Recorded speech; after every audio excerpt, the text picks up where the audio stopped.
चार पैरास देखें शुरू के, तो विचित्रता इस केस में एक बड़ी अजीब है।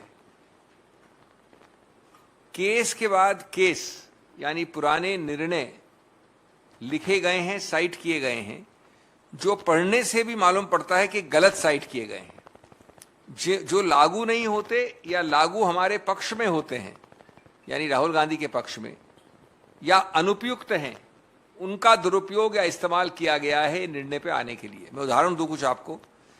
एक पन्ने 4 पे, मैं डिटेल में नहीं जाना चाहता, केस साइट किया गया है और इन सब केसेस में सिलेक्टिवली, आंशिक रूप से कोटेशन दिए गए हैं, व्यापकता नहीं देखी गई है। एक सरीन का केस उच्चतम न्यायालय का साइट किया है माननीय न्यायाधीश जिनका निर्णय आज आया है, और उसमें ये लिखा है, if so the legal position can be laid down that when conviction is on a corruption charge against a public servant,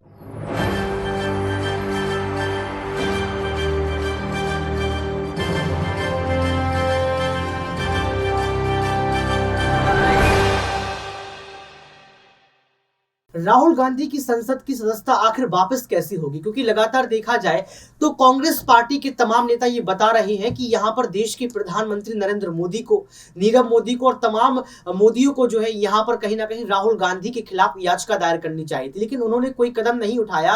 तो तमाम सबूत यहां पर पेश कर देते हैं कि राहुल गांधी ने कोई गुनाह ही नहीं किया। नमस्कार, आपके साथ मैं हूं ऋतिक सविता। स्वागत है आपका SPN 9 न्यूज में। दर्शकों, आपको बता दें कि राहुल गांधी लगातार जद्दोजहद कर रहे हैं। हालांकि जो है कर्नाटक में चुनाव प्रचार पर भी है, चुनाव प्रचार कर रहे हैं और ये बता रहे हैं कि बीजेपी ने उनके साथ क्या क्या किया। लेकिन इसके पहले प्रेस कॉन्फ्रेंस में कांग्रेस पार्टी के बड़े नेता कहीं ना कहीं जो है खुलासा कर देते हैं कि राहुल गांधी की तो गलती है ही नहीं। तमाम पन्नों को पढ़कर सुनाते हैं और सबूत पेश कर देते हैं। देखिए इस वीडियो को।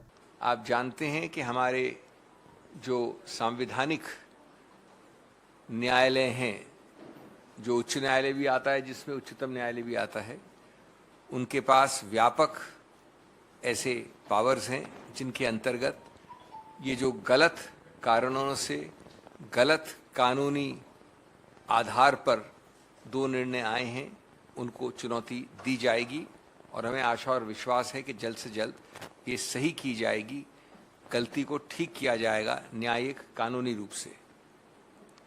जहाँ तक श्री राहुल गांधी जी के वक्तव्य का सवाल है, सब जानते हैं कि वो एक लाइन किस संदर्भ, किस परिप्रेक्ष्य में कही गई थी, किस प्रकार से उसको तोड़ फोड़ कर एक नई आयाम दिया गया है, जो बिल्कुल सीधा देखने पे भी झूठा और बेमानी दिखता है।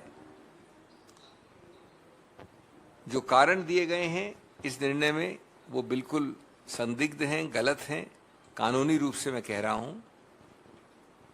और जो बार बार ओबीसी के विषय में टिप्पणियां की जा रही हैं, उनका उल्टा असर अब हो रहा है। सभी लोग समझते हैं कि ओबीसी समुदाय के लोगों ने ये समझ लिया है कि मोदी जी और सत्तारूढ़ बीजेपी किस प्रकार से उनके नाम का दुरुपयोग कर रहे हैं, उनके नाम को भुनाने का प्रयत्न कर रहे हैं राजनीतिक रूप से।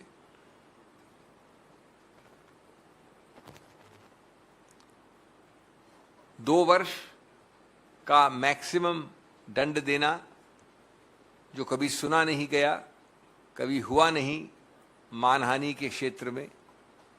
कन्विक्शन ही नहीं होता है क्रिमिनल, लेकिन अगर होता है तो 3 या 5 महीने से ज़्यादा कभी सुना नहीं गया, उसको सेशंस कोर्ट द्वारा सही मानना बिल्कुल गलत है। इससे अगर कोई भी समझता है कि राहुल गांधी की आवाज़ रुकेगी, झुकेगी, साइलेंट होगी, तो वो न राहुल गांधी को जानते हैं न कांग्रेस को समझते हैं। राहुल गांधी स्पष्ट और सही रूप से बोलते हैं।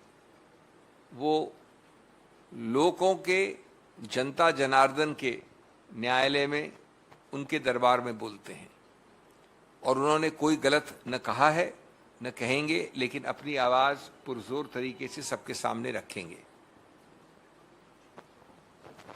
उनके पीछे पड़ना, उनको कभी ट्रोल करना, उनके संसद में बोलने से पहले प्री कंडीशंस रखना, संसद को सत्तारूढ़ पार्टी द्वारा अवरुद्ध करना, उनकी सदस्यता पे प्रश्न चिन्ह लगाना, उनको प्रिविलेजेस कमेटी से डराना धमकाना, इस किसी से कुछ फर्क न पड़ा है न पड़ेगा, न राहुल गांधी को न कांग्रेस पार्टी को।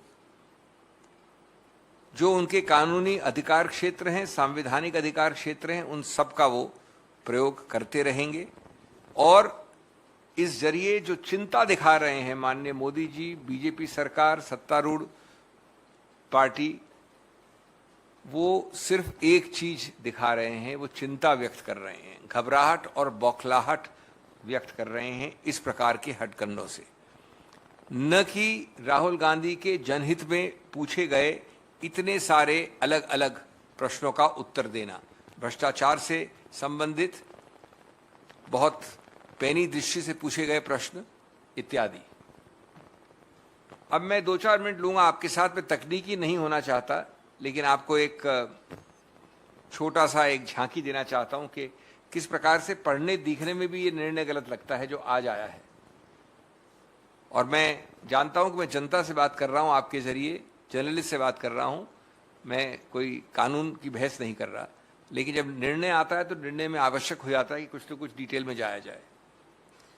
अगर आप कुछ 3-4 पैराज देखें शुरू के, तो विचित्रता इस केस में एक बड़ी अजीब है। केस के बाद केस, यानी पुराने निर्णय लिखे गए हैं, साइट किए गए हैं, जो पढ़ने से भी मालूम पड़ता है कि गलत साइट किए गए हैं, जो लागू नहीं होते या लागू हमारे पक्ष में होते हैं, यानी राहुल गांधी के पक्ष में, या अनुपयुक्त हैं, उनका दुरुपयोग या इस्तेमाल किया गया है निर्णय पे आने के लिए। मैं उदाहरण दूं कुछ आपको। एक पन्ने 4 पे, मैं डिटेल में नहीं जाना चाहता, केस साइट किया गया है, और इन सब केसेस में सिलेक्टिवली, आंशिक रूप से कोटेशन दिए गए हैं, व्यापकता नहीं देखी गई है। एक सरीन का केस उच्चतम न्यायालय का साइट किया है माननीय न्यायाधीश जिनका निर्णय आज आया है, और उसमें ये लिखा है, if so the legal position can be laid down that when conviction is on a corruption charge against a public servant, the court should not suspend the order of conviction. अब ये अंडरलाइन किया गया है ये माननीय sessions जज द्वारा underline किया गया है, सिर्फ इन्हीं हिस्सों पे रिलाई किया गया है। क्या ये करप्शन चार्ज का केस था? राहुल गांधी करप्शन चार्ज पे संदिग्ध हैं या अभियुक्त हैं? दूसरा उदाहरण दिया नवजोत सिंह सिद्धू का। याद रहे, वैसे नवजोत सिंह सिद्धू के केस में मर्डर चार्ज था या मैनस्लॉटर चार्ज था, उसको अंडरलाइन किया गया। मैं सिर्फ अंडरलाइन पोर्शन पढ़ रहा हूं निर्णय के, और ये अंडरलाइनिंग मेरी नहीं, प्रिंटर की नहीं, माननीय न्यायाधीश की है। दूसरा, जब आप नवजोत सिंह सिद्धू का साइट करते हैं अंडरलाइन करके, तो ये सेंटेंस जो आपने अंडरलाइन किया है क्या कहता है? But the person seeking stay of conviction should specifically draw the attention of the appellate court to the consequences that may arise if the conviction is not stayed. Rahul Gandhi ने क्या किया था? यही तो बताया था कि परिणाम कितने सीरियस हैं कि मेरे को जो मानव अधिकार है पार्लियामेंट के अंदर बोलने का या रहने का, वो निलंबित हो जाएगा। और याद रहे कि यही कॉन्सिक्वेंसेज एक मर्डर चार्ज में 2007 में माननीय सिद्धू साहब ने उच्चतम न्यायालय को बताया, उन्होंने सस्पेंड कर दिया कन्विक्शन मर्डर चार्ज में। इसको साइट करते हैं माननीय न्यायाधीश, अंडरलाइन करते हैं, लेकिन मेरे विरुद्ध लागू करते हैं। यह आपको पारदर्शी लिखित रूप से आम आदमी को समझने वाली गलतियां बता रहा हूं, मैं कोई कानूनी दलील नहीं कर रहा। तीसरा केस साइट किया है रविकांत पाटिल का, अंडरलाइन किया है, वही कहा है, should draw the attention of the appellate court to the consequences that may arise if conviction is not stayed. ये इसलिए लिखा जाता है सेंटेंस कि जहां पर कोई आदमी निलंबित हो जाए, सस्पेंड हो जाए असेंबली से या पार्लियामेंट से, तो ये परिणाम आप लाइए सामने, हम सस्पेंड कर देंगे कन्विक्शन। इसको साइड किया गया मेरे विरुद्ध। ये तो मजाकिया गलती होगी, और इसको हम उच्च न्यायालय में बिल्कुल सामने रखेंगे। एक चौथा केस श्याम नारायण पांडे साइड किया गया, आपके पन्ने 6 में होना चाहिए अगर आपके पास कॉपी है तो।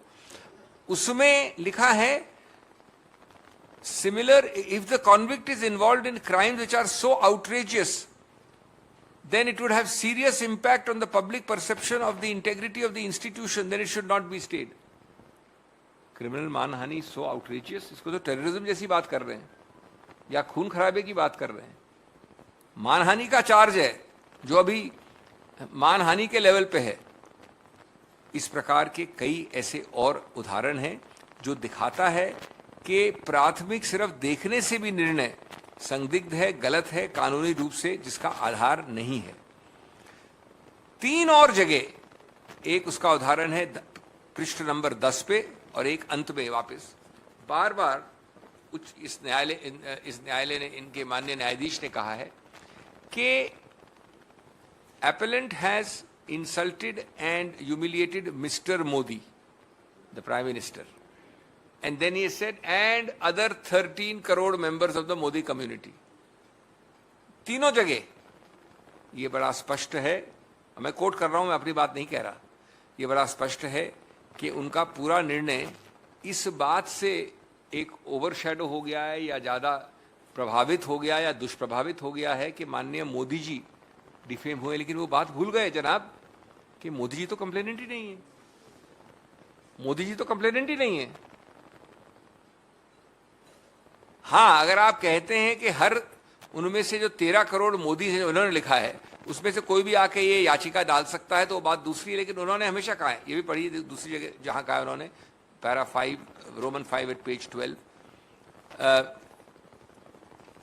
made derogatory remarks against the Honorable Prime Minister Shri Narendra Modi in general public and further compared the persons having Modi surname. So clearly, unfortunately, he is influenced by the high office of the Honorable Prime Minister, forgetting that the Honorable Prime Minister is not the complainant. As a matter of fact, one of the important points is in defamation law that only the person directly affected can maintain. Now it's a moot question of arguments that the other members of the Modi community can and cannot or to what extent can maintain, वो हम argue करेंगे। लेकिन मैं आपको इसका एक structure बता रहा हूँ इस निर्णय का। पहले 10 निर्णय साइड करना, उनके गलत पोर्शंस पर रिलाय करना, ये सजेस्ट करना कि हमने कॉन्सिक्वेंसेस आर्ग्यू नहीं किए, ये नहीं देखना कि वो सब उदाहरण ऐसे केसेस के हैं जो इससे बहुत ज्यादा सीरियस थे और हमारे डेफमेशन केस में अप्लाई करना। जो 202 जुरिस्डिक्शन की बात आपको याद है मैंने पहले की थी कि अगर कोलार में ये चीज हुई है और गुजरात पहुंच जाए कोई आदमी याचिका लेके, तो 202 प्रावधान में आपको पहले प्राथमिक रूप से थ्रेशोल्ड में शुरुआत में ये देखना पड़ता है कि क्या वहां पर अधिकार क्षेत्र यानी जुरिस्डिक्शन है कि नहीं।